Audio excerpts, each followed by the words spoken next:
Title వేశారు వెనకాల. మొదటి అంశం ఈరోజు మనం ఆలోచిద్దాం. మంచి చెడుల అర్థాన్ని చెప్పిన బైబిల్. మంచి చెడు ఈ రెండింటికి బైబిల్ అర్థాన్ని చెప్తుందట. మంచివాడు అంటే ఎలా ఉండాలో చెప్తుందట, చెడ్డవాడు ఎలా చెడిపోతాడో చెప్తుందట బైబిల్. ఏమంటే మంచికి చెడుకి అర్థం మనిషికి తెలీదా? దేవుడే చెప్పాలా? బైబిల్లోనే దేవుడు రాయించిన మాటల్లోనే మనకు అర్థమవుతుందా? మనిషికి తెలీదంటే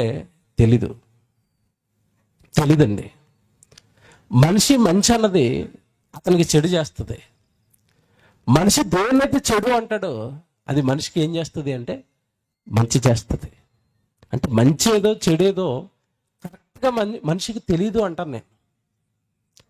ఒక ఉదాహరణ చెప్తాను మీకు. మన తాత ముత్తాతలు ఆహారంగా భోజనంగా ఏం తినేవారు తెలుసా మీకు? ఎక్కువగా ఏం తినేవారు చెప్పండి? సజ్జలు, రాగులు, ఆ పెద్దలు అడిగితే చెప్తారు. ఇంకా జొన్నలు, ఇంకేమి ఉంటాయండి, అరిగిలు, ఇంకా కొర్రలు, ఈ అన్నం తినేవారు. మీరు జాగ్రత్తగా వినండి. అవి తింటున్నప్పుడు నిజానికి అవి మంచివే. కానీ అందరూ ఏమన్నారంటే, అవన్నీ పేదోడు తినేవిరా, డబ్బున్నోడు అన్నం తినాలా అన్నారా? డబ్బున్నోడు ఏం తినాలట? అన్నం తినాలన్నారు. మంచివి. డబ్బున్నోడు అన్నం తినాలని ప్రపంచం అన్నదని ఈ అరిగిల్ని, రాగుల్ని, సజ్జల్ని అన్ని పక్కకు పెట్టి ఏం తింటాం మనిషి ప్రారంభించాడు? అన్నం తింటాం. ఇప్పుడు డాక్టర్ దగ్గరికి వెళ్ళండి, ఏం తినమంటున్నాడు? షుగర్ పేషెంట్లు అందరినీ ఏం తినమంటున్నాడు చెప్పాలా? మళ్ళీ వెనక్కిపో, మీ తాత తినంటున్నాడు. ఏం తినాలి? సజ్జలు, రాగులు, అరిగిలు, అవి మంచివే. మనుషులు మంచివి కాదన్నారని, అన్నం మంచిదన్నారని దాంట్లోకి వెళ్ళాము. అన్నం ఎక్కువగా తినటం వల్ల షుగర్ పేషెంట్లు అయిపోయారు. ఓపిక పోయింది. ఏమన్నా తాతలు ఉన్నంత, ఏమన్నా మన మామలు ఉన్నంత గట్టిగా ఇప్పుడున్న మనుషులు ఉన్నారా చెప్పండి? సత్తు ఎందుకు పోయింది చెప్పండి? బలం ఎందుకు పోయింది చెప్పండి? తాత మామలు చెప్పిన చక్కటి భోజన పదార్థాలన్నీ పక్క గెంటేశారు. నెయ్యి మంచిది కాదు, నెయ్యి తింటే పోతాం, కొలెస్ట్రాల్ పెరిగిపోద్ది, లావ్ అయిపోద్ది అన్నారు. అసలు నెయ్యి తింటాం మానేశారండి. ఇప్పుడు మనిషి ఒక్కొక్కటి ఇంతలా ఉన్నాడు, లోపల ఓపిక ఉండదు. మీరు చూడండి మనుషుల్ని. ఇప్పుడు డాక్టర్లు ఏమన్నారంటే, నెయ్యి మంచి తినండి, అనవసరంగా మేము అవాయిడ్ చేసాం, కొంచెం నెయ్యి తినొచ్చు పర్వాలేదు. ఎందుకంటే కొలెస్ట్రాల్ మొత్తం తీసేసరికి బాడీ ఏం చేసిందంటే, బాడీ రన్ అవ్వడానికి కొలెస్ట్రాల్ కావాలి. అదేం చేసిందంటే కొలెస్ట్రాల్ లేక కొలెస్ట్రాల్ అంతా స్టోరేజ్ చేసుకోవడం స్టార్ట్ చేసింది లోపల. అందుకే మనిషి బాడీ అంతా కోపట్టేసింది. అందుకే నెయ్యి తినండి ఇప్పుడు అంటున్నారు మళ్ళీ. ఇవి ఆరోగ్యపరంగా చెప్పాను మీకు. మనిషి ఒకటి చెడు అంటాడు, తర్వాత దాన్నే మంచి అంటాడు. ఒకసారి ఏమో మంచిది అంటాడు, ఆ తర్వాత దాన్నే చెడు అంటాడు. ఏది మంచి ఏది చెడు అంటే మనిషి కన్ఫ్యూజ్ చేస్తాడు, కరెక్ట్గా చెప్పడం. ఇంకోటి చెప్తాను మీకు, మన జీవితంలో జరిగేవి. ఎవరైనా ఇంటి నుంచి బయటకు వెళ్తున్నాడు అనుకోండి, ప్రయాణానికి పిల్లి ఎదురొచ్చింది, చెప్పండి మంచిదా చెడా? పిల్లి ఎదురొస్తే చెడు జరుగుతుందా? నువ్వేమో ఉద్యోగానికి పోతున్నావు, అదేమో తిండి, అది ఉద్యోగానికే పోతుంది ఎలకలు పట్టుకోవడానికి. నువ్వు ఎలాగైతే ఉద్యోగానికి వెళ్తున్నావో అది ఉద్యోగానికే వచ్చింది. నువ్వు ఉద్యోగం ఏంటి? డబ్బు సంపాదిస్తావు. దానికి ఉద్యోగం ఏంటి? ఎలకల్ని సంపాదించుకోలేదు. దాని పనికి అది వచ్చింది, నీ పనికి నువ్వు వెళ్తున్నావు. అది ఎదురొస్తే మనిషికి ఏం జరుగుతుందట? చెడు, కేడు. వచ్చిందంటే ఇంటికి వెళ్ళిపోతాడండి వెనక్కి. బాగలేదు, సెకండ్ బాగలేదు అంటాడు, ఇంట్లో కూర్చుంటాడు, మంచినీళ్ళు తాగుతాడు, 2 నిమిషాలు కూర్చుని ఆ తర్వాత బయలుదేరుతాడు. తుమ్ము వస్తే బయటికి వెళ్తాడు. తుమ్ములు తెలుసు కదండి.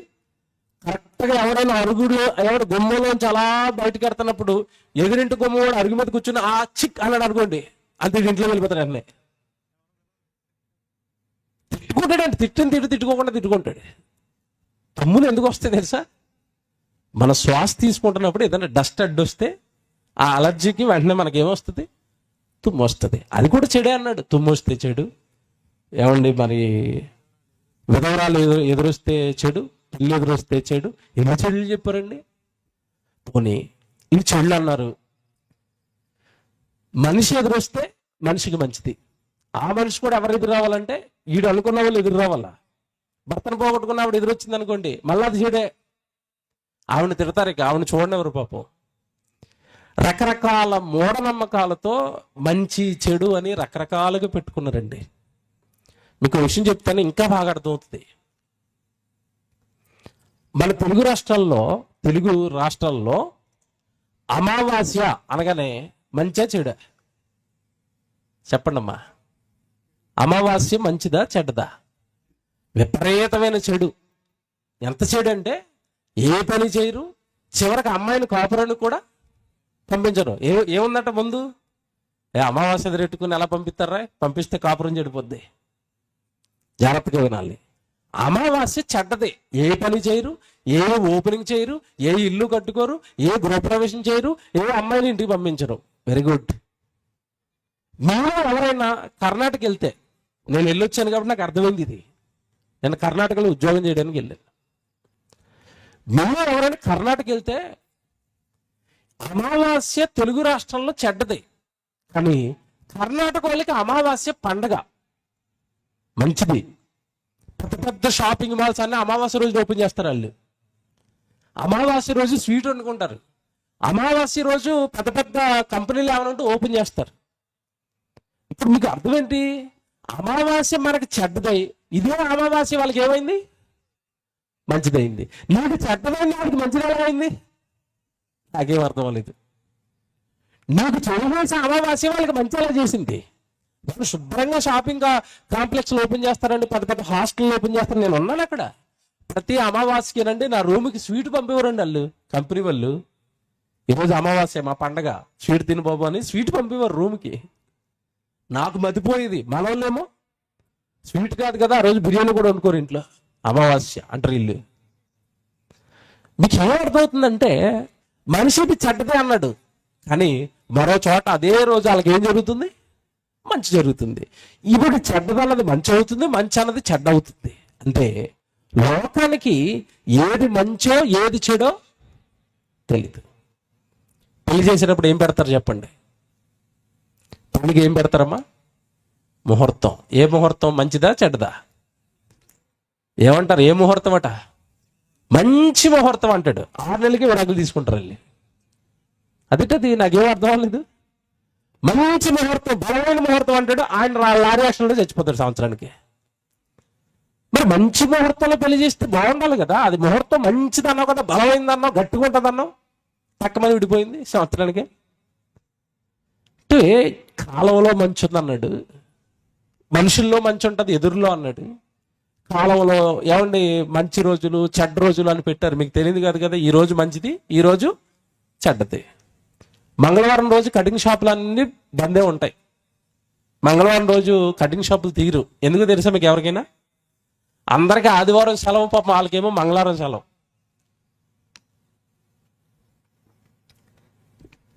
మా ఫ్రెండేనండి, చిన్నప్పటి నుంచి వాడు నేను కలిపి చదువుకున్నాం. వాడు షాప్ పెట్టాడు పెద్దదే. వాడిని అడిగాను, ఒరే అందరూ ఆదివారం సెలవు తీసుకుంటే మీరు మంగళవారం తీసుకుంటారు ఏంట్రా అంటే, మేము తీసుకోవట్లేదన్నా, మంగళవారం రోజు ఎవడు రాడు కటింగ్ అన్నాడు. నాకు అర్థం అవ్వలేదు అప్పటి వరకు. ఎందుకు రాడంటే, మంగళవారం కటింగ్ చేయించుకుంటే మంచిది కదట. ఏంటి రాలిపోయే జుట్టుకు కూడా చూడండి, శుక్రవారం రోజు డబ్బులు ఇవ్వకూడదట.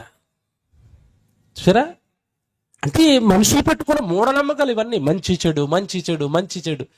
నేను కోరుండని వాడు మా ఫ్రెండే కదా. మా ఊర్లో నేను ఆడి దగ్గర నిలబడ్డానికి, ఆడుకోవడానికి వెళ్ళి వాడు షాప్ ఓపెన్ చేయాలంటే ఓపెన్ చేసేవాడు. ఆ రోజు కటింగ్ చేయించుకునేవాడు నేను. మంగళవారం చాలా రోజులు ఎంచుకున్నాను నేను. అందరూ విచిత్రంగా చూసేవారు. నాకేమో అవ్వలేదు, ఏమవ్వలేదండి నాకు. మనుషులు పెట్టుకున్నారు ఇవి, ఇది మంచి ఇది చెడు, ఇది మంచి ఇది చెడు. నిజానికండి ఏది మంచో ఏది చెడో మనుషులకి తెలీదు. బైబిల్ ఓపెన్ చేయండి. అసలు దేవుడు మాట్లాడతాడు, నాన్న మంచి అంటే ఇదిరా, చెడు అంటే ఇదిరా, ఇది నీకు మంచి చేస్తుందిరా, ఇది నీకు చెడు చేస్తుందిరా. దేవుడు చెప్పాలి. చాలా పెద్ద సబ్జెక్ట్ ఇది, మీరు ఎక్కువసేపు వెళ్ళలేరు. షార్ట్కట్లో స్వీట్గా త్వరగా ముగించేస్తాను, ఎక్కువసేపు చెప్పను. మంచి చెడు ఈ రెండింటి గురించి ముందు అసలు దేవుడు బైబిల్లో దేన్ని చెడు అంటున్నాడో చూద్దాం, ఏది చెడు అన్నాడో చూద్దాం. మీకు గుర్తుందా, స్కూల్లో 3 కోతుల బొమ్మలు ఉండేవి తెలుసా? 3 కోతుల బొమ్మలు ఏం చెప్తే చెప్పండి? 3 కోతులు, ఒక కోతి ఇలాగ ఉంటుంది, చెడు చూడకు. ఓ కోతి ఇలా మూసుకుంటుంది, చెడు వినకు. ఓ కోతి ఇలా మూసుకుంటుంది, చెడు మాట్లాడకు. ఇంతకీ చెడు ఏంటి మాకు తెలీదు. మీకు అర్థమైంది ఇప్పుడు? చెడు కనకు, చెడు చూడకు, చెడు మాట్లాడకు. ఏదయ్యా చెడు? ఏది చెడు? ఏది నాకు చెడు చేస్తుంది? ఏదో నాకు కీడు చేస్తుంది? ఏదో నా జీవితాన్ని పాడు చేస్తుంది? ఏదో నా కుటుంబాన్ని పాడు చేస్తుంది? ఏదో నా వ్యక్తిగత జీవితాన్ని పాడు చేస్తుంది? ఏది నాకు చెడు అంటే వాళ్ళకి తెలీదు. మీకు తెలుసంటే చాలా వాటికి మనుషుల దగ్గర సమాధానాలు లేవు. పెద్ద పెద్ద కవులుగా, రచయితలుగా పిలువబడుతున్న వాళ్ళ దగ్గర కూడా చాలా వాటికి సమాధానం లేదండి. మీరు గోదావరి జిల్లాలకు వెళ్ళిపోతే ఒక కవిత ఉంటుంది. కవి గోదావరి జిల్లాలోకి బాగా ఇష్టం. అది ఆ గోదావరి జిల్లాల మీద రాశాడు ఒక కవి. ఏమని రాశాడంటే, గోదావరి గట్టుంది, గోదావరి గట్టున చెట్టుంది, చెట్టు మీద పెట్టుంది, పెట్ట మనసులో ఏముంది. తెలుసా ఇది మీకు?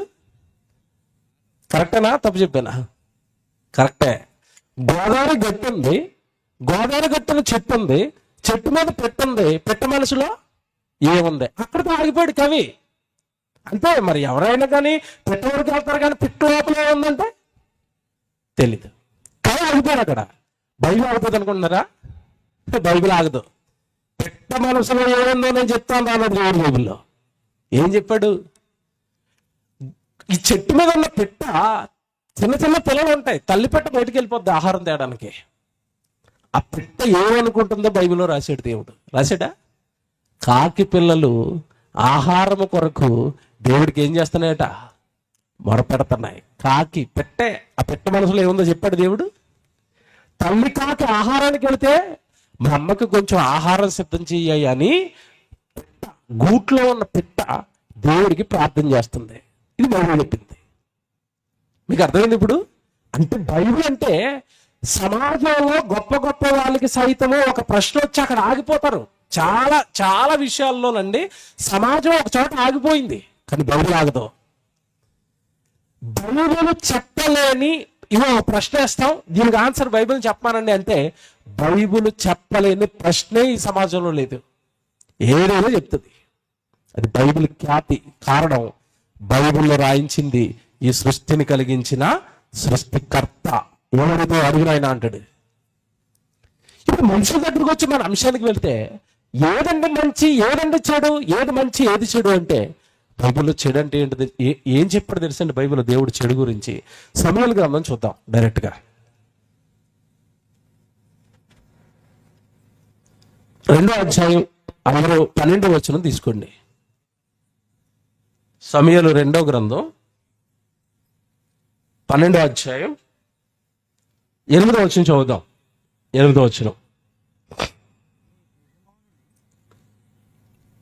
సమూయేలు 2వ గ్రంథం 12వ అధ్యాయం 8వ వచనం అండి.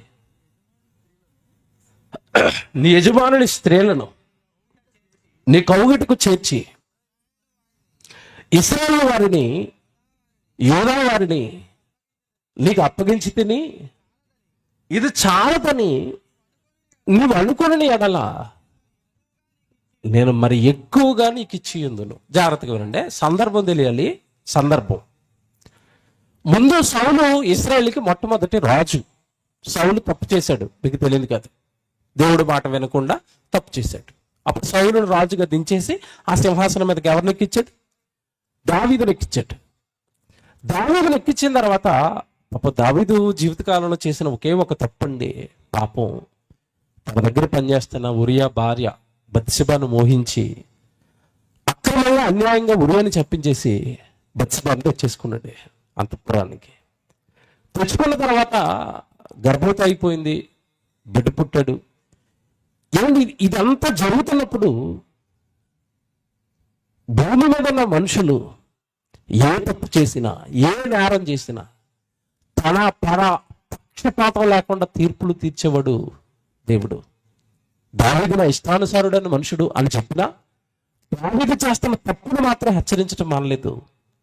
తప్పును చెప్పడానికి ప్రవక్తను పంపించాడు, నాతాను ప్రవక్తనే. ఆ ప్రవక్త దావీదు దగ్గరికి వెళ్ళాడు. దావీదు దగ్గరికి వెళ్ళిన తర్వాత దావీదు వెల్కమ్ చేశాడు ప్రవక్తని. అయ్యా వచ్చారా అనగానే వచ్చాను, నీతో మాట్లాడాలి చెప్పండి అన్నాడు. నీతో కథ చెప్తానయ్యా అన్నాడు. ముందు డైరెక్ట్గా విషయం చెప్పలేదు దావీదుకి. ఏం చెప్తానన్నాడు? నీతో కథ చెప్తాను న్యాయం చెప్పు అన్నాడు. అది చెప్పండి అయ్యా అంటే, ఒక ధనవంతుడు ఉన్నాడు, ఒక పేదవాడు ఉన్నాడు. ధనవంతుడికి చాలా గొర్రెలు మేకలు మందలు ఉన్నాయి. ఈ పేదవాడికి ఒకే ఒక ఆడగొర్రె పిల్ల ఉంది. ఆ ధనవంతుడి ఇంటికి చుట్టాలు వచ్చారు, అతిథులు వచ్చారు, ఆతిథ్యం చేయాలి.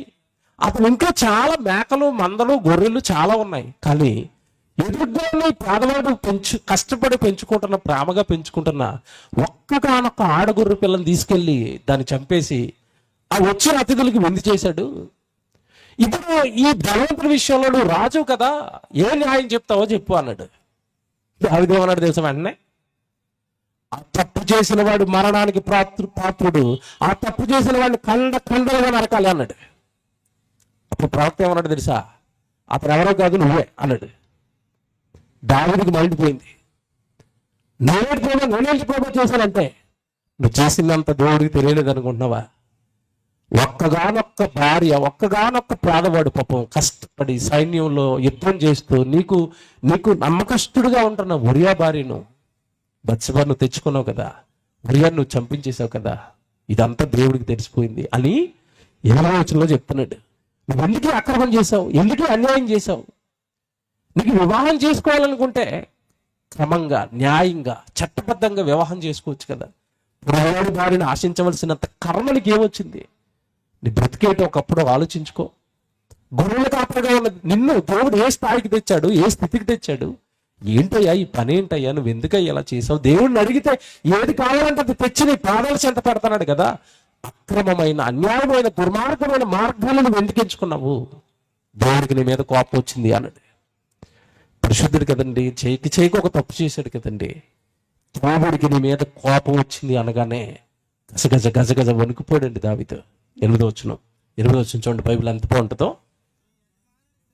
నీ యజమానుని స్త్రీలను, 9వ వచనం చదువుదాం, 9వ వచనం.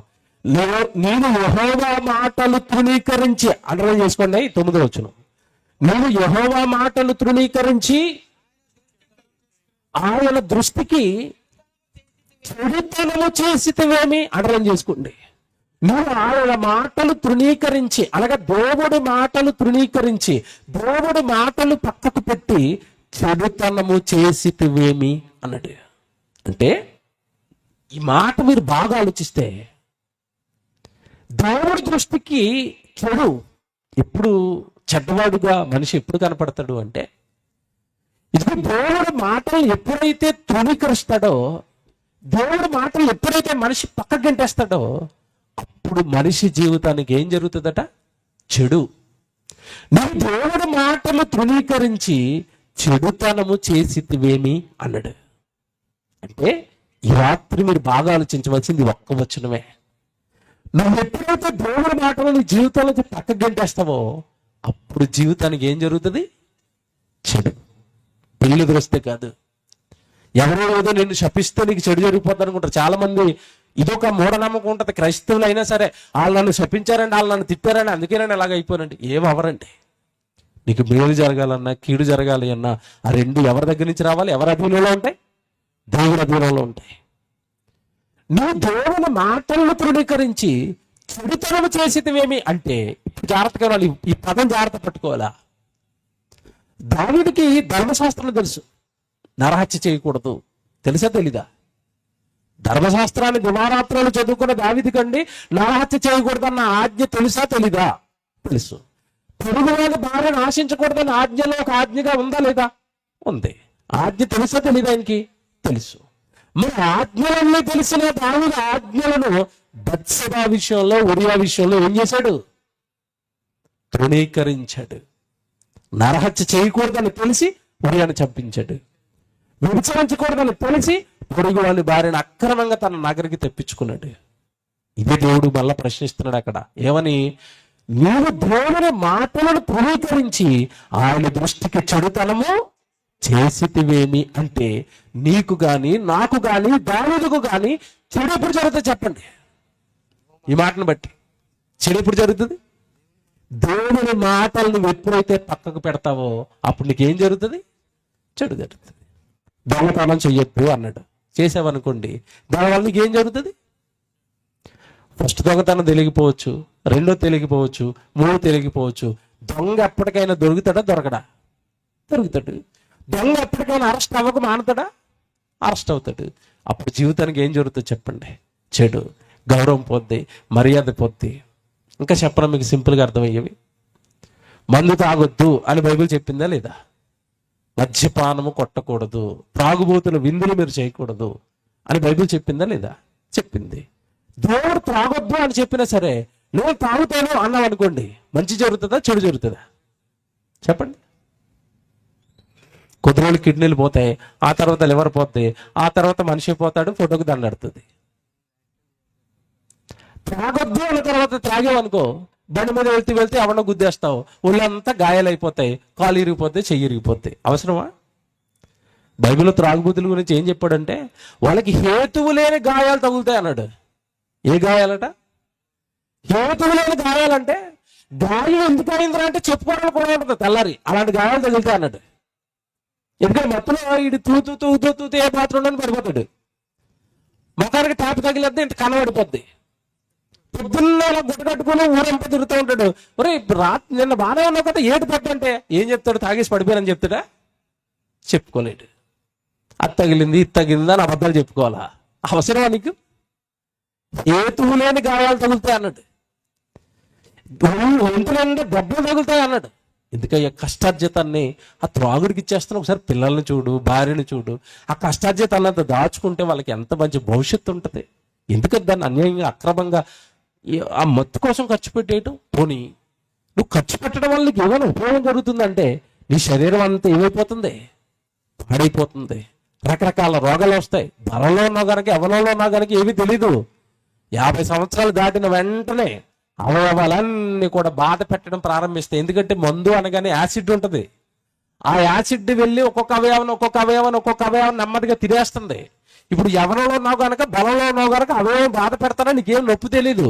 40 సంవత్సరాలు దాటగానే, 45 సంవత్సరాలు దాటగానే, 50లో పడగానే ప్రతి అవయవం నుండి బాధ పెట్టడం ప్రారంభిస్తుంది, కొరకటం ప్రారంభిస్తుంది. ఆ పుండ్లు అయిపోతాయి. శరీరం అంతా లోపల నీకు కనపడని గాయాలు అయిపోతాయి. లోపలంతా ఒక్కొక్క గాయం బయటపడుతుంది. లివర్ పనిచేయదు, ఏమండి కిడ్నీలు పనిచేయదు, నెమ్మదిగా గుండెకి జబ్బులు వస్తాయి, మధ్యలో ఉన్న శ్వాసనాళం అంతా పాడైపోతాయి, ఊపిరితిత్తులు పాడైపోతాయి. అవసరమా ఇది? దేవుడు మాటలు తృణీకరించిన ప్రతి వాడికి ఏం జరుగుతుందట? చెడు. నా మాటలు తృణీకరించి నువ్వు చెడుతనము చేసితివేమి దావీదు అంటే, ఇప్పుడు చెప్పండి, జాగ్రత్తగా వినండి. చెడు ఎవరికి జరుగుతుంది అంటే బైబిల్ తెలుసుకోకుండా, దేవుడు ఎలా బ్రతకమన్నాడో తెలుసుకోకుండా, ఇష్టానుసారంగా వాక్యానికి వ్యతిరేకంగా దేవుడి మాటలకి భిన్నంగా బ్రతికే ప్రతి వాడికి ఏం జరుగుతుంది? చెడు జరుగుతుంది. అర్థమైందా? ఇంకా చెప్పనా? మొట్టమొదటి జంట భూమి మీద ఎవరు చెప్పండి? ఆదాము, అవ్వ. వాళ్ళకి ఏం చెప్పాడు దేవుడు? ఈ తోట చెట్ల ఫలాలన్నీ తినండి, కానీ ఒక పండు మాత్రం మీరు తినద్దు అన్నాడు. వాళ్ళు ఏం చేశారు? నువ్వు చెప్పింది మేము ఎందుకు వింటాం? సైతాన్ మాట వింటాం మేము. ఎందుకంటే వాడు మాకు ఫ్రెండ్, బాగా రోజు మా పక్కనే ఉంటాడు. మా బాగోగులు అడుగుతాడు. అంతే కదండి? ఎవడు మనుషులకి దేవుడు ఫ్రెండా, సైతాన్ ఫ్రెండా? చెప్పండి. ఎవరితో ఫ్రెండ్షిప్ బాగా చేస్తారు చెప్పండి?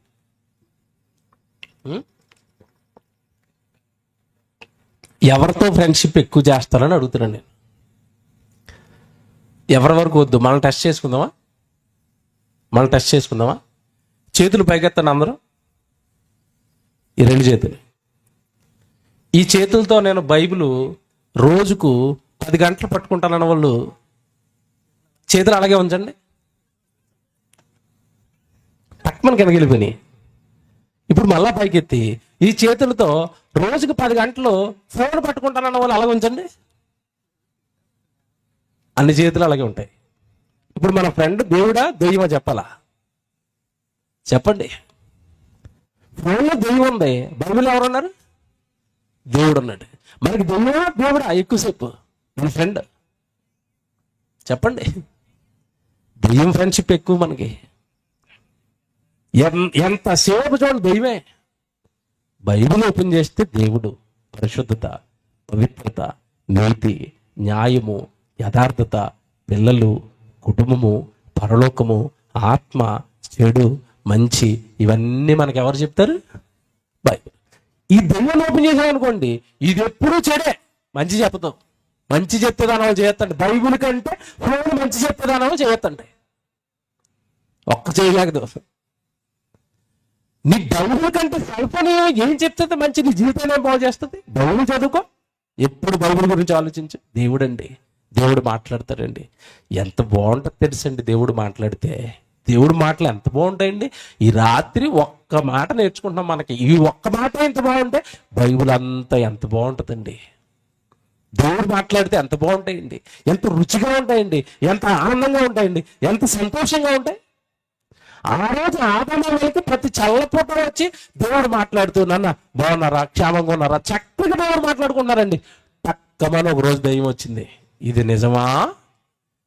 దేవుడు చెప్పింది నిజమా? గుడికి వెళ్ళిపోతే బాగుంటుందని పాస్టర్ గారు చెప్పింది నిజమా? రోజు బైబిల్ చదువుకుంటే బాగుంటుందని పాస్టర్ గారు చెప్పింది నిజమా అంటది.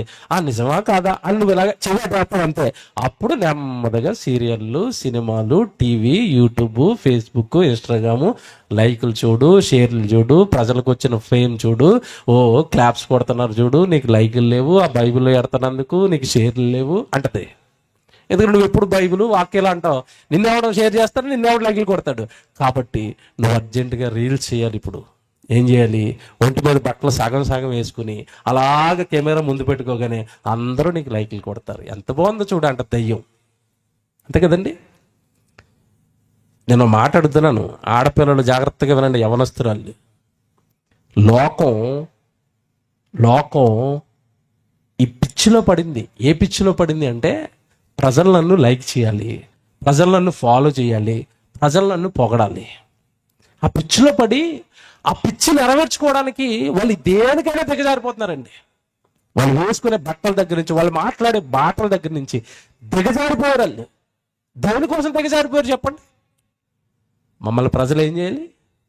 మెచ్చుకోవాలి, వ్యూస్ రావాలి. మనల్ని మెచ్చుకోవాల్సింది ప్రజలు కదండి. ఎవరు మెచ్చుకోవాలి? దేవుడు. నువ్వు చచ్చిపోతే వెళ్ళవలసింది ఆయన దగ్గరికి, నిన్ను కాపాడవలసింది ఆయన, నిన్ను పుట్టించింది ఆయన, నిన్ను పెంచుతున్నది ఆయన, నీ కొరకు తన కుమారుని శిలువలో బలి వేసుకున్నది ఆయన. నిన్ను మెచ్చుకోవాల్సింది ఎవరు? మనుషుల? దేవుడా? దేవుడు. మనుషులు మెప్పుకోరి మనుషుల కోసం ఎవరు ఈరోజు రీల్స్ అని, నిన్న కాక మొన్న వీడియో చూశానండి.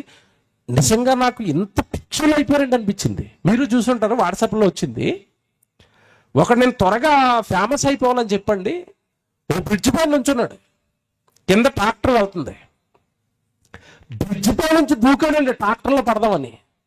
ట్రాక్టర్ ఏమో కొంచెం ముందుకు వెళ్ళిపోయింది, కింద అడ్డాడు. కాళ్ళు చేతులు విరిగిపోయి ముక్కు నుంచి రక్తం కారిపోతుంది. బతికాడో చచ్చిపోడు తెలియదండి. ఎందుకు ఇలాంటి పిచ్చి పిచ్చి పనులన్నీ చేస్తున్నారు అంటే, మనుషులు మమ్మల్ని ఏం చేయాలి? పొగడాలి, సూపర్ చేసేస్తామని అనాలి. దేవుణ్ణి మర్చిపోయిందండి ఈ సమాజం. పుట్టించిన ఆయన మర్చిపోయిందండి. కష్టపడి ప్రపంచానంతా తిప్పుతున్న ఆయన మర్చిపోయిందండి. గుండెలు పిండేస్తున్నాయండి సమాజాన్ని చూస్తుంటే. బ్రతికిచ్చిన వాడు దేవుడు కదా, తల్లి గర్భంలో దేహం కట్టిన వాడు దేవుడు కదా, నీ కొరకు చేతులు చాపి రానాయనా ఎదురు చూస్తున్నవాడు దేవుడు కదా. ఆ దేవుడిని విడిచిపెట్టి లోకంలో పడ్డరేంటి, లోక పిచ్చిలో పడ్డరేంటి, ఈ లోకపు మాయలో పడ్డరేంటి? ఆదామవ్వలకి చెప్పాడు, నా మాటలు వినండి మీరు క్షేమంగా ఉంటారని. ఆ రోజు వాళ్ళు దేవుడి మాటలు విడిచిపెట్టి ఎవరి మాట విన్నారు?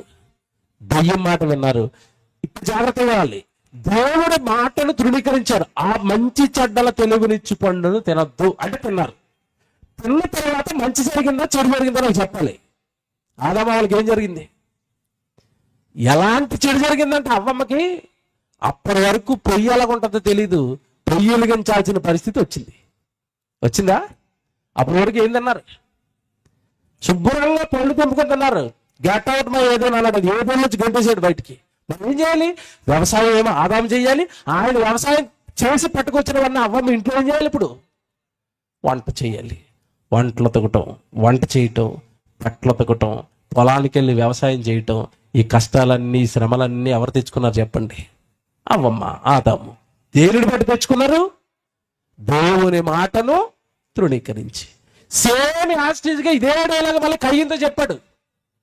దేవుడు వచ్చి, ఎందుకంటే ఏమైనా కోపంతో రగిలిపోతున్నాడు, అర్థం తీసుకోలేదని. కయ్యంతో కూడా చెప్పాడు, అరే కయ్యను నీ కోపం వద్దురా అన్నాడు. వాడలేడా? వాడు వెళ్ళలేదు. కోపం వద్దురాదు, నీకు నీకు నీకు శాపంగా మారిపోతురా అన్నాడు. వాడు వెళ్ళలేదు, హేబేలుని చంపేశాడు. తర్వాత వాడు అయిపోయాడు. చెప్పండి, దోషదమ్మరైపోయాడు దేవుడి సన్నిధిలో నుంచి. ఈ చరిత్రలన్నీ మీకు ఈ రాత్రి అంతా చెప్పమంటే చెప్తాను నేను. బైబిల్లో దేవుడి మాట వెనక జీవితాన్ని నాశనం చేసుకున్న వాళ్ళ చరిత్రలు ఇవన్నీ. అంటే ఇందాక మరి సమయాల గ్రంథంలో చదువుకున్న మాట, నీవు నా మాటలను తృణీకరించి చెడుతనము చేసితివేమి. అంటే మనిషికి చెడు జరుగుతుందంటే దేవుడి వాక్యాన్ని మీరు నువ్వేం చేసినా సరే నీ జీవితానికి జరిగేది ఏంటో తెలుసా? చెడు. ఒక భార్య ఒక భర్త చాలు అన్నాడా దేవుడు? ఒక భార్యకు ఒక భర్త, ఒక భర్తకు ఒకే భార్య. ఇది నియమం, దేవుడు పెట్టిన నియమం. నువ్వు జాగ్రత్తగా వెళ్ళాలి. నువ్వు మీరు వాళ్ళ కుటుంబాలను మీరు చూడండి, సుఖంగా ఉన్నారా అని నేను అడుగుతున్నాను. ఇద్దరు భార్యలండి, అతను ఇంటర్వ్యూ చేయండి, బాబు ఎలాగుంది బాబు 2 ఫ్యామిలీలని. చాలా హ్యాపీగా ఉన్నాను అంటాడా?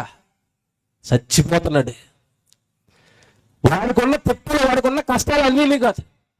అక్రమ సంబంధం పెట్టుకున్న స్త్రీనైనా, అక్రమ సంబంధం పెట్టుకున్న పురుషుడినైనా మీరు అడగండి, వాళ్ళు నిరంతరం ట్రస్ట్ బతుకుతారండి.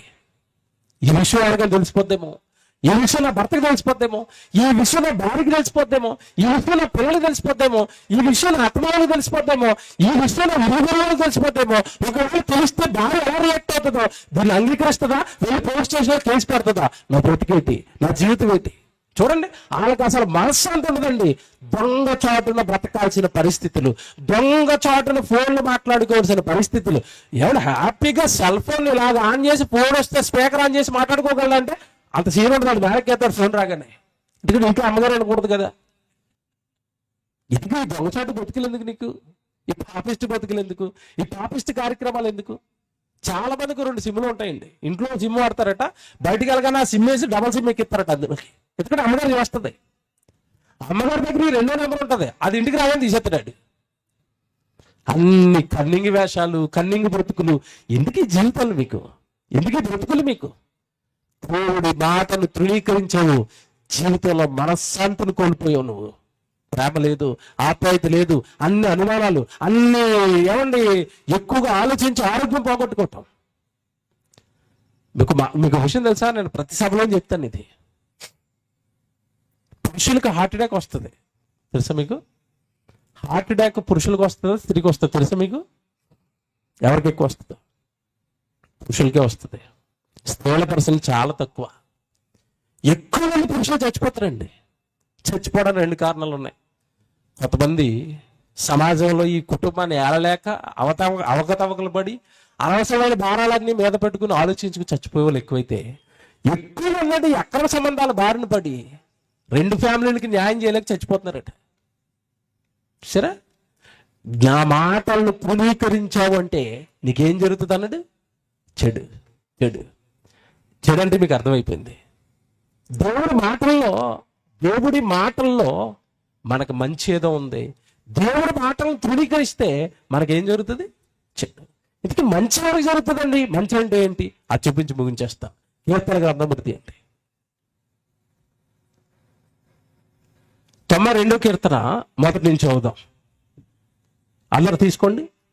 92వ కీర్తన 1 నుంచి మీరు చూడండి. 92వ కీర్తన. యెహోవాను స్తుతించుట మంచిది,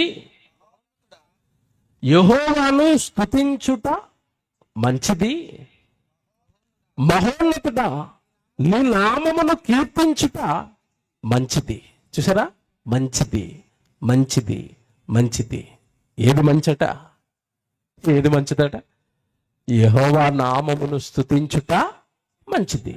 నెక్స్ట్, మహోన్నతుడా నీ నామమును కీర్తించుట మంచిది. ఉదయమున నీ కృపను, ప్రతి రాత్రి నీ విశ్వాస్యతను, 10 తంతుల స్వరబండలముతోను గంభీర ధ్వనిగల సితారాలతోను ప్రచురించుట మంచిది. నీ కీర్తన ప్రచురించడం మంచిది, నేను స్తుతించడం మంచిది అన్నాడు. ఏమండి ప్రచురించడం అంటే? దేవుడి గురించి చెప్పటం అండి. ఇదిగో ఈ సభలండి, ఈ సభల కోసం కష్టపడుతున్న పిల్లలండి, సభల కోసం కష్టపడుతున్న కన్వీనర్స్ అండి. వాళ్ళ ₹1,000 కష్టం, కారణం దేవుణ్ణి ప్రచురించాలి, దేవుడి వాక్యాలు ప్రచురించాలి, ఆయన గుణగానాలు చెప్పాలి, ఆయన యొక్క కీర్తన చెప్పాలి. మా గ్రామానికి మంచిది, వాళ్ళ కుటుంబాలకి మంచిది, క్షేమం అండి ఇది. దేవుడి పని చేయటం క్షేమం, దేవుడి పనిలో ఉన్నవాడికి క్షేమం. ఎలా క్షేమం అంటారా? మీకు బైబిల్ జ్ఞాపకం చేస్తాను. బైబిల్లో చాలా మంది భక్తులకి దేవుడు పని చేస్తున్నప్పుడు కష్టాలు వచ్చాయి, కానీ ప్రతి కష్టంలోనూ వాళ్ళకి తోడుగా ఎవరున్నారు చెప్పండి? దేవుడు అన్నాడు, అంతే కదండి. ప్రతి కష్టంలో నుండి వాళ్ళు ఏం చేశాడు?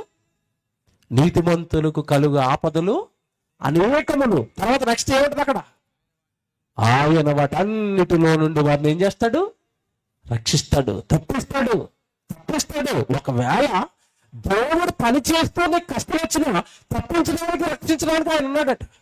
యెహోవాను స్తుతించడం మంచిది, ఆయన ప్రకటించడం మంచిది, ఆయన పని చేయడం మంచిది. అంటే ఆయన పని చేస్తున్న వాళ్ళకి ఆయన తోడుగా ఉంటున్నాడు.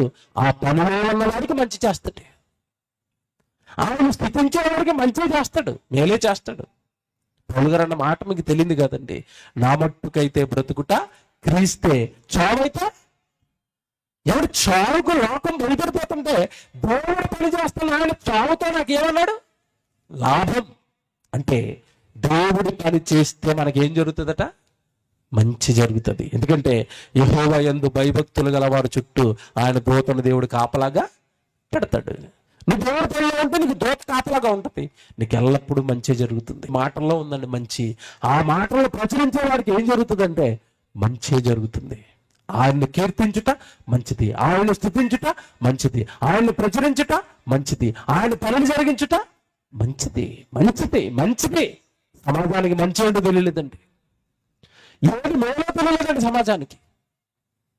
నిజంగా మీరు బైబిల్ను లోతుగా ఆలోచిస్తే, నా దగ్గర నా సన్నిధిలో కూర్చుని నా మాటలు వింటూ నా యందు ఎవరైతే భయభక్తులు కలగ బ్రతుకుతున్నారో వాళ్ళందరికీ నేను ఏం చేస్తాను? మంచి చేస్తాను. మంచి ముహూర్తంలో లేదు, మంచి పిల్లిలోనూ లేదు, మంచి తుమ్ములోనూ లేదు. దేంట్లో ఉంది? దేవుని మాటలలో మంచి ఉంది. యెహోషువ గ్రంథం తీయండి. యెహోషువ గారు ఆ రోజు వాక్యం చెప్తూ ప్రజలకు ఏమంటున్నాడో మంచి మాట చూపిస్తాను మీకు. 23వ అధ్యాయం 14వ వచనం. యెహోషువ గ్రంథం 23వ అధ్యాయం 14వ వచనం చూడండి. ఇదిగో నేడు నేను సర్వలోకుల మార్గమున వెలుచున్నాను, మీ దేవుడైన యెహోవా మీ విషయమై సెలవిచ్చిన మంచి మాటలన్నిటిలో ఒక్కటి అయినను తప్పి ఉండలేదని మీరు అనుభవపూర్వకముగా ఎరుగుదురు. అవన్నీ మీకు కలిగెను, వాటిలో ఒక్కటి అయినను. నిజంగా ఈ మాట చదివితే నాకు ఎంత ధైర్యం వచ్చిందంటే, దేవుడు మీతో వాక్యం చెప్పాడు కదా, ఆయన చెప్పిన మంచి మాటలన్నిటిలో ఒక్కటి అయినను తప్పుకోలేదని మీరు అనుభవపూర్వకముగా ఎరుగుదురు. అంటే అర్థమేంటి? దేవుడు చెప్పిన మంచి మాటలను విన్నవాడు వాటిని పాటించిన వాడికి ఆ మాటలు ఎంత మంచి చేశాయో, ఎంత మేలు చేశాయో మీరే ఎరుగుదురు అన్నట్టు. అంటే ఇప్పుడు నా జీవితానికి మంచి జరగాలి అంటే ఆ మంచి ఎక్కడుందంటే దేవుడి మాటల్లో ఉంది. ఆ మాటలు విన్నవాడికి ఏం జరుగుతుంది? మంచి. దేవుడు చెప్పిన మంచి మాటలన్నిటినీ నేను మీతో చెప్పానంటున్నాడు యెహోషువ. ఇప్పుడు చెప్పండి, ఇప్పుడు మీరు లోతుగా ఆలోచించండి. అంటే నా జీవితానికి మేలు జరగాలి అంటే, నా జీవితానికి మంచి జరగాలి అంటే మంచి మేలు అన్నీ ఎక్కడున్నాయంటే దేవుడి మాటల్లో ఉన్నాయి. ఈ మధ్యకాలంలోనండి కూరగాయలు పెళ్ళి అంటే భయపడిపోతున్నారండి. ఎందుకు చెప్పండి? మీకు తెలుసు, మా బాబాయ్ నాకు పెళ్ళి వద్దన్నా అంటున్నారు. ఎందుకు? భార్యలు చంపేసి డ్రమ్ములో ఒక ఆవిడ, పొలంలో ఒక ఆవిడ, హనీమూన్కి తీసుకెళ్ళి ఒక ఆవిడ, ఎందుకడికి వేసేస్తున్నారండి. భార్యలు నరికేస్తున్నారు. నరకటమే, చంపటమే, పూర్తి చేయటమేక భర్తలు చంపేసే ట్రెండ్ అండి. 2020 నుంచి 2025 వరకు 786 మంది భర్తలు చంపేశారట భార్యలు. ఈ అఫీషియల్గా నోట్ అయినవి అంటే పోలీస్ స్టేషన్లో రిజిస్టర్ అయిన కేసులు, రిజిస్టర్లో కూడా ఎంతమంది చంపేశారో తెలీదు. 780 మందిని చంపేశారట. ఇప్పుడు పెళ్ళి అంటే నాకు వద్దు బాబోయ్, ఎవరైనా ఒక గ్లాస్తో పాలు అట్టుకోతుంటే భయపడుతుంది భర్తకి. అమ్మ పాలు ఒకసారి నువ్వు తాగివ్వా అంటున్నాడు. డౌట్ పాలు ఏం కలిపేసిందని. పెరుగన్నం చేసి తినడానికి భయపడబోయాడు భర్త. పెరుగన్నమా ఒకసారి ముద్దను పెట్టుకునివ్వా. ఇక్కడ మధ్యకాలంలో పట్టణంచెరువు హైదరాబాద్లో పెరుగన్నంలో విషం కలిపి చంపేసింది భార్య. పెరుగన్నం అంటే భయం, డ్రమ్ము కొనమంటే భయం, సిమెంట్ కొనమంటే భయం. గజ వణికిపోతున్నారండి భర్తలు. ఎవరితో అక్రమ సంబంధం పెట్టుకుందో తెలీదు, ఏ రూపాన్ని చంపేస్తుందో తెలీదు. ఏమంటే బైబిల్ అడిగితే బైబిల్లోకి వెళ్ళి పెళ్ళికి భయపడిపోమని చెప్పలేదు దేవుడు. భార్యను వెతుక్కునేటప్పుడు ఎలాంటి భార్యను వెతుక్కోమన్నాడంటే, గుణవతి అయిన భార్య దొరుకుట అరుదు, అది ముత్యముల కంటే అమూల్యం. అంటే పెళ్లి చేసుకునేటప్పుడే కొంచెం ఎంక్వైరీ చేసుకోమన్నట్టు. ఏమి ఎంక్వైరీ? అమ్మగారి భక్తిలో ఉందో లేదో, అమ్మగారికి బైబిల్ వచ్చో లేదో, అమ్మగారి భక్తిలో ఏమంటే దేవుడి సన్నిధిలో ఉంటుందో లేదో చూసుకుని సన్నిధికి వచ్చి చక్కగా దేవుడిలో ఉన్న అమ్మాయి అయితే చేసుకుని అయినా నీ జీవితం సుఖాంతం శుభంగా నడుతుంది అన్నట్టు. అది చెక్ చేసుకోమంటే వీళ్ళేం చెక్ చేసుకుంటారు? అమ్మాయి చదువుకుందా, 1 ఎకరం పొలం తెస్తుందా, తర్వాత నన్ను విషం పెట్టి చంపేస్తుందా? ఏ కదండి. డబ్బు ఉందా, ఇల్లు ఉందా, పొలం ఉందా, గవర్నమెంట్ ఉద్యోగం ఉందా, చదువుకుందా, ఇక్కడికి వచ్చిన తర్వాత ఉద్యోగం చేస్తుందా, తర్వాత నన్ను విషం పెట్టి చంపేస్తుందా? దేవుడు వెతుక్కోవడం మానేశారు. దేవుడు మాటలను తృణీకరిస్తున్నారు. అందుకే సమాజానికి ఏం జరుగుతుంది? చెడు. అర్థమైంది కదండి. అందుకే దేవుని పనులకి రాత్రి మీతో చెప్పేది ఒకటే, మంచి చెడు. ఏది నీకు చెడు అంటే దేవుడి మాటలు తృణీకరిస్తే నీ జీవితానికి చెడు జరుగుతుంది. మంచి ఎప్పుడు జరుగుతుంది అంటే నువ్వు ఇలా సువార్త పనిలో ఉండు, ఇలా దేవుడి సన్నిధిలో ఉండు, బైబిల్ చదువుకుంటూ ఉండు, దేవుడు సువార్తకెళ్ళు. సువార్త జరుగుతుందంటే నీ సహాయాన్ని ఇయ్యు. అప్పుడు నీ జీవితానికి ఏం జరుగుతుందంటే మేలు, మంచి. మాట చెప్పి ముగించేస్తాను. సామెతల గ్రంథం తీయండి, 1వ అధ్యాయం 33వ వచనం చూడండి.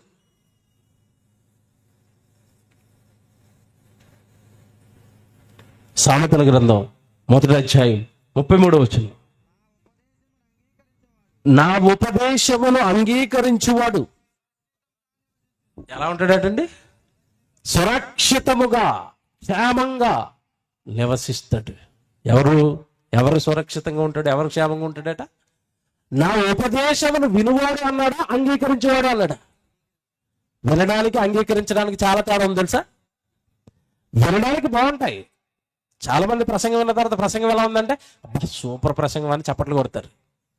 ఈ రోజు మంచి ప్రసంగం అని చెప్పి నువ్వు రేపు ఈ ప్రసంగాన్ని పాటిస్తావా? నీ జీవితంలో పాటిస్తావా? సెల్ ఫోన్ పట్టుకోవద్దు, బైబిల్ పట్టుకోమన్నాను. రేపు నుంచి రాత్రి పాస్టర్ గారు సెల్ ఫోన్ వద్దా అన్నారు కనుక నేను బైబిలే పట్టుకుంటాను. మంచి వాళ్ళు ఎక్కడ ఉంటారు? ప్రసంగం బాగుందనే వాళ్ళు, దేవుడి మాటలు బాగున్నాయనే వాళ్ళే తప్ప దాన్ని అంగీకరించి పాటించే వాళ్ళేరి. ఎవరు సురక్షితంగా ఉంటాడు, ఎవరు క్షేమంగా ఉంటాడు, ఎవరికి మేలు జరుగుతుందంటే గవర్నమెంట్లు ఏం చెప్తాయంటే హెల్మెట్ పెట్టుకొని సురక్షితంగా ఉంటారండి. ఆ జాగ్రత్తలు వాళ్ళు చెప్పారు. మరి హెల్మెట్ పెట్టుకోలే చచ్చిపోతారు కొంతమంది. నిన్ను ఉంచాలా, తీసేయాలా? నువ్వు సురక్షితంగా ఉండాలా, నువ్వు లేదా అపవాళ్ళ బారిన పడిపోవాలా? ఇదంతా నిన్ను కన్న నీ తండ్రి చేతుల్లో ఉంది, నీ దేవుడి చేతుల్లో ఉంది. నువ్వు ఎప్పుడు సురక్షితంగా ఉంటావంటే ఆయన ఉపదేశాన్ని నువ్వేం చేయాలట? అంగీకరించు, యాక్సెప్ట్ చేయి. నిజమేనండి, దేవుడు చెప్పింది చేస్తానండి. నిజమేనండి, దేవుడు చెప్పాడు కదా నేను లొంగిపోతానండి. దేవుడు చెప్పాడు కదా ఆయన వాక్యానికి విరుద్ధంగా ఉన్నాయని నేను తీసేస్తానండి నా జీవితం నుంచి. నా జీవితంలో దేవుడు వాక్యానికి విరుద్ధంగా ఉన్నవన్నీ మానేస్తానండి, పాపాలన్నీ మానేస్తానండి, అవన్నీ వదిలేస్తానండి, నేను దేవుడిలో ఉంటానండి. అప్పుడు నువ్వు ఎలా ఉంటావట? సురక్షితం, క్షేమంగా ఉండాలా? దేవుడి వాక్యంలో, దేవుడి పనిలో ఉండండి. ప్రార్థన చేసుకుందాం.